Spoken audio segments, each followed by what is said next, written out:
I don't know why I'm even writing this down. Maybe part of me thinks that if I get it all out, if I put it on paper, it will stop. Or at least I can make sense of it. But deep down, I know I'm just trying to leave something behind in case I don't wake up one of these nights. It started last Tuesday. I remember because I'd had a long day at work, the kind where your body feels like it's filled with cement and every sound feels like static against your skin. I went to bed around midnight, nothing unusual, just my regular routine. Phone down, lights off, blinds pulled shut against the street lamps outside. My apartment was quiet, and it usually stays that way. But something pulled me out of sleep. I woke to the red digits of my bedside clock. 3:03 a.m. At first, it was just that, the weird specificity of it. I don't know why it burned itself into my brain, but it did. Not 3 o'clock. Not 3:15. Exactly 3:03. And then I noticed the sound. It wasn't loud, more like a faint scraping. Like someone dragging a nail very slowly down wood. Except it seemed to come from inside the walls. I held my breath, straining to listen, but it stopped the moment I focused on it. Just dead silence. I told myself it was the pipes. Old building, crappy maintenance. My brain wanted a reason, and I gave it one. I rolled over and tried to sleep again. But before I drifted off, I felt it. The unmistakable sensation that someone was standing in the room, watching me. My chest went tight, but when I cracked one eye open, nothing was there. Just the dark outline of my dresser and the soft glow of the clock. Still, I couldn't shake it. That crawling awareness. Like prey knowing a predator is nearby. The next morning, I brushed it off. Exhaustion does weird things. Sleep paralysis, I told myself. Hallucinations. Stress. That night, though it happened again. I woke up, no dreams, no tossing and turning, just sudden, sharp awareness. My eyes snapped open to the clock. 3:03 a.m. I didn't hear scraping this time. Instead, it was softer. Breathing. Not mine. I froze, my lungs aching as I tried to stay completely still. It was faint, irregular, but it was there, ragged, heavy breathing somewhere in the room. My eyes adjusted slowly, shapes forming out of darkness. My dresser. The chair by the window. The outline of the door. No one there. But the breathing, it was closer now. I reached for my phone on the nightstand, desperate to use the screen's glow to flood the room with light. My fingers fumbled, knocked it off the edge, and the clatter on the floor was deafening. The breathing stopped. The silence that followed was worse. I stayed frozen until my chest burned, then forced myself to inhale. Still nothing. Just me alone, shaking under the blankets. I didn't sleep again until morning. By the third night, I dreaded going to bed. I lingered in the living room, TV humming just to fill the silence, until exhaustion pulled me back to my bedroom. I told myself it was in my head, that if I just ignored the clock and kept my eyes shut, it would stop. But when my eyes flew open, I already knew what time it was. 3:03 a.m. This time, I didn't hear anything. I saw it. At first, it was just movement in the corner of my eye, by the chair near the window. A darker shape in the dark, shifting. I blinked, thinking it was a trick of the light, but it didn't vanish. Slowly, it elongated. Stretched. Like something was standing up after crouching too long. My heart hammered so hard I thought it would give me away. I tried to tell myself it was my hoodie draped over the chair, the shadows playing tricks. But then it moved. It stepped forward. Not loudly, not like normal footsteps, but more like the weight of the air changed with each shift. The shadow peeled itself from the corner and inched closer. I couldn't move. My body was a tomb around me, frozen with terror. The thing stopped at the edge of my bed, close enough that if I reached out, I would have touched it.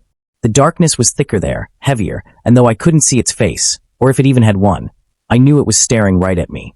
My throat was locked. Every instinct screamed to scream, but nothing came out. Then it leaned down. The air dropped to ice around me as something brushed my ear.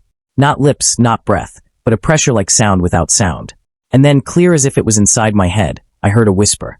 "You're awake." My body finally broke free. I jerked upright, slammed my hand on the lamp, and the light filled the room, empty. Nothing there. The chair was just a chair again. My hoodie sat crumpled where I'd left it. But the clock still glowed. 3:03 a.m. The next day at work, I was useless. My eyes burned, my hands shook, and every time someone brushed past me, I flinched. I kept replaying the voice in my head, over and over, testing if I'd dreamed it. But I knew I hadn't. You don't dream something that sharp, that cold. That night, I swore I wouldn't sleep.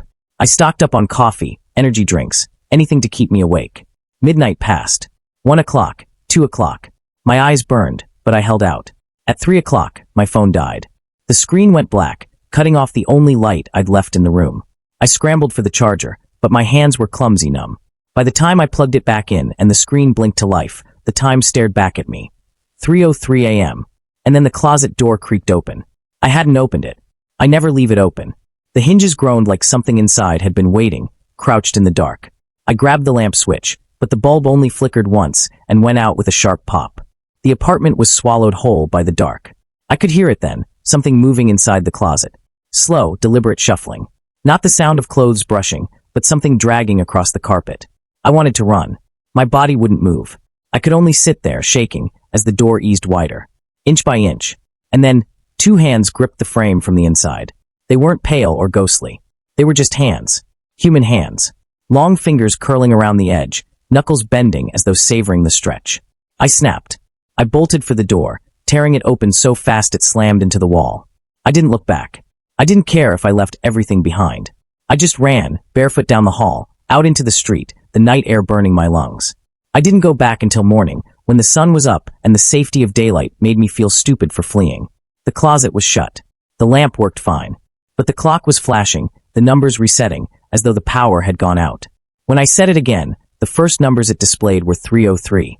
I thought maybe I was losing my mind. Sleep deprivation can do that. But when I told my friend Lisa about it, she went pale. "You should move," she said. 303 is, look, it's not random. That's the witching hour. Or close enough. It's when the veil's thin. I laughed it off, but inside, the pieces were connecting too neatly. Every night, the same time. Every night, something worse than the last. That night, I tried sleeping on the couch. It didn't matter. When I opened my eyes, the TV was off, the room was dark, and the microwave clock across the kitchen burned red. 3:03 a.m. And standing just beyond the couch, so close I could smell the damp earth and rot clinging to it, was the shadow. It didn't speak this time. It didn't need to. I felt its intent. It was waiting. For me. For something. And that's how it began. I used to love the night. Now I dread it. I know when the clock hits 3:03, I won't be alone. And each time, it comes closer, more solid, more real. I don't know how much longer I can last. Because last night, it touched me. And I swear to God, my skin is still cold where it did. I don't know what's worse anymore, the nights or the days that follow them. At least during the night, I know what to expect. The cold, the silence, the waiting clock, and then the terror that comes with 3:03 a.m. During the day, I walk around in a fog of dread, never knowing if what I see out of the corner of my eye is real or just exhaustion pulling tricks on me. It's eating me alive. After the night it touched me, I stopped pretending I could just push through this. I stared at the spot on my arm for hours, tracing my fingers over the skin where it brushed me. It wasn't a scratch or bruise, no physical mark. But no matter how many times I showered, scrubbed, even rubbed my arm raw with soap, the chill remained, like the cold had seeped into my bones. That was the first time I realized this wasn't just haunting my nights. It was inside me now. I tried to avoid sleeping. I really did. I stocked up on caffeine, like I was preparing for war. I left lights on, played music, even watched movies at full volume until my neighbors banged on the walls. But no matter what I did, the weight of exhaustion crushed me eventually. And every time, no matter where I was or what I tried, I woke up at 3:03 a.m. One night, I even drove around the city, blasting music in my car.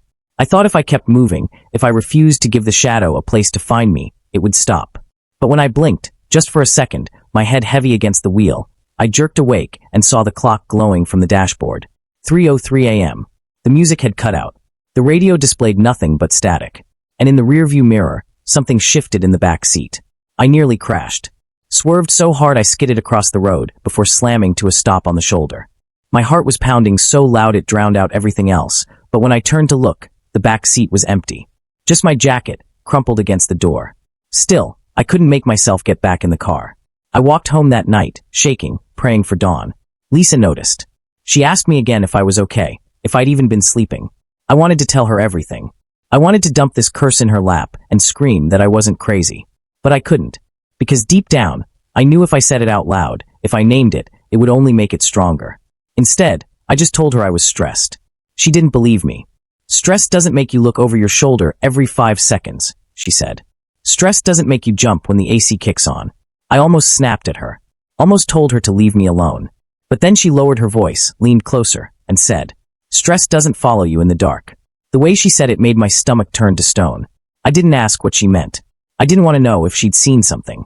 By the 5th night, things escalated. I woke at 3:03 like always, but this time, it wasn't the shadow waiting in the corner. It was already on the bed. The mattress sagged near my legs, as though someone was kneeling there. I couldn't see it, My eyes were locked on the ceiling, but I felt the dip, the pressure, the faint weight of something that shouldn't exist. Then the blanket tugged. Not much, just an inch. Just enough to make me know it was real. My chest seized up, and my brain screamed to move, to kick, to do anything, but terror glued me in place. The blanket slid further, slow and steady, exposing my legs to the cold air of the room.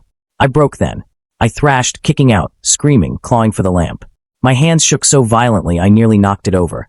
But when the light finally came on, the mattress was flat. No one there. But my blanket was on the floor, tossed like it had been ripped away. That was the first night I cried.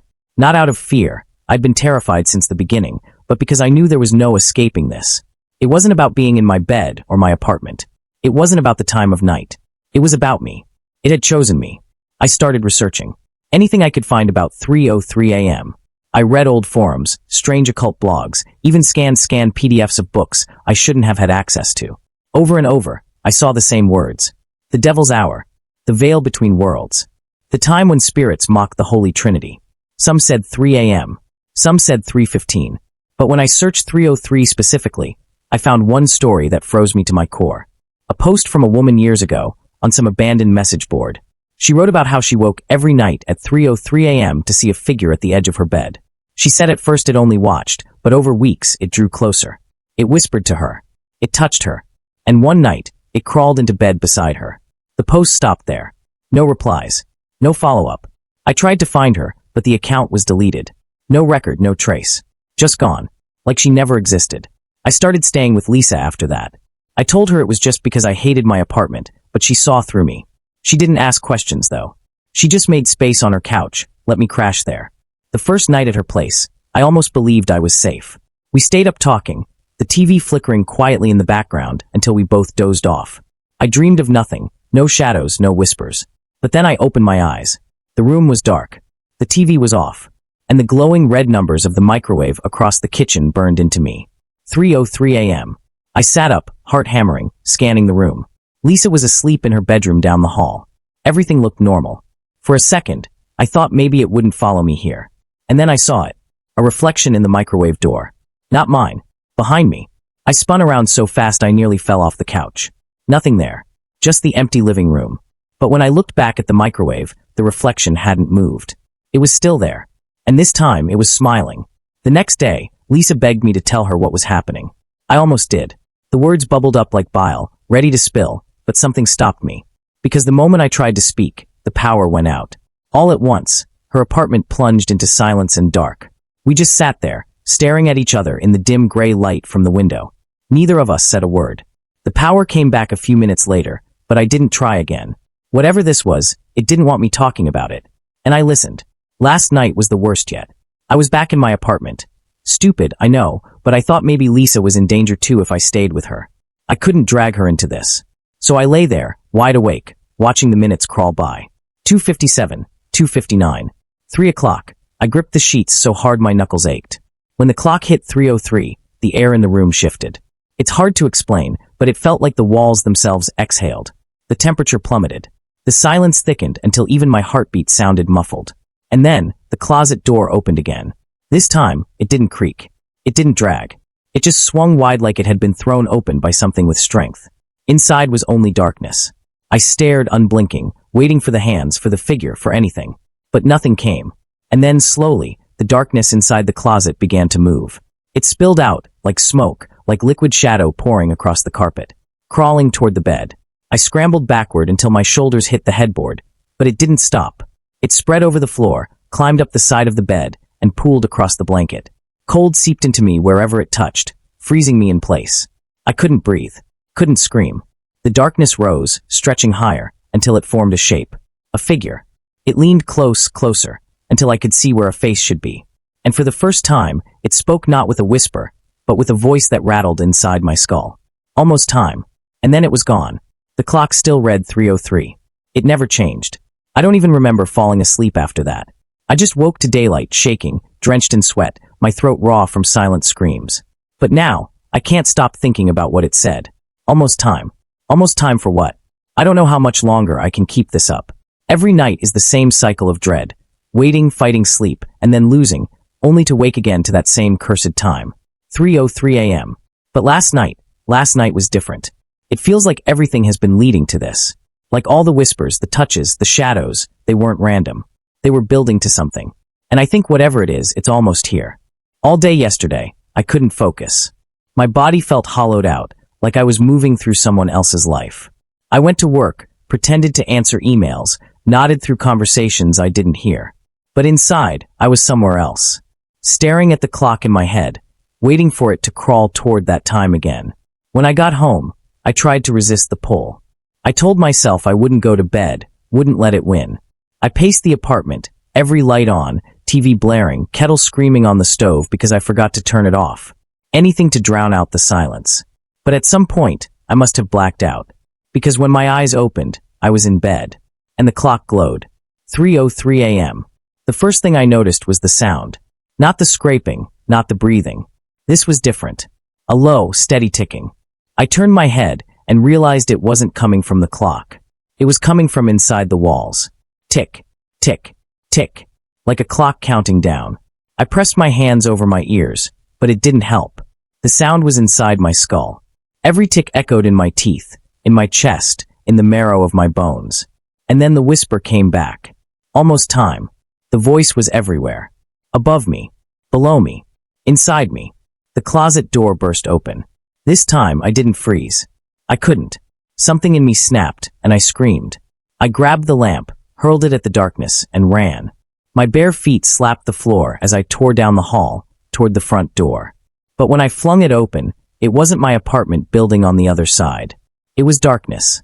A void, endless and heavy, swallowing the world. The air was thick and wet, like breathing through mud. Behind me, I heard footsteps. Slow, deliberate, dragging footsteps coming closer. I slammed the door shut, heart pounding, and turned, only to find myself back in my bedroom. The bed was made. The lamp sat whole on the nightstand. And the clock still read 3:03 a.m. That's when I realized time wasn't moving. I watched the clock, waiting for it to change. Seconds, minutes, nothing.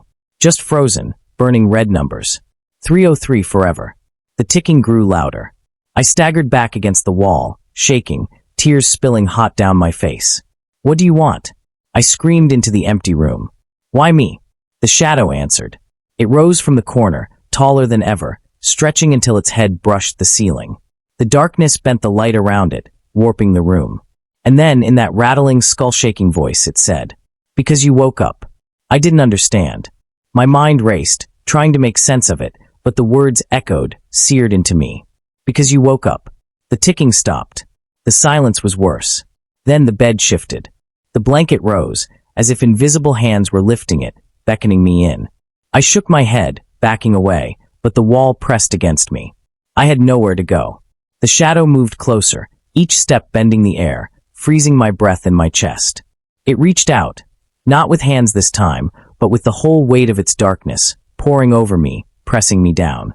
I couldn't fight it. My body locked, pinned like a bug under glass. The blanket pulled itself back, and I was dragged onto the bed. I don't remember what happened after that. I woke up this morning on the floor, the sheets tangled around me. My body aches like I've been beaten. My throat is raw, like I'd been screaming for hours. And the clock. It doesn't work anymore. The display is blank, dead. But every reflective surface in the apartment, mirrors, windows, even the dark screen of my phone, shows the same thing when I look at them. 3:03. I don't think this is about a haunted hour anymore. I don't think this is just some ghost creeping in at night. I think 3:03 isn't the time. I think it's the place. A moment you can fall into and never climb out of. A trap. A prison. And I'm already inside. If you're reading this, if by some chance you found these words, promise me something. Never wake up at 3:03 a.m. If you do, don't open your eyes. Don't listen.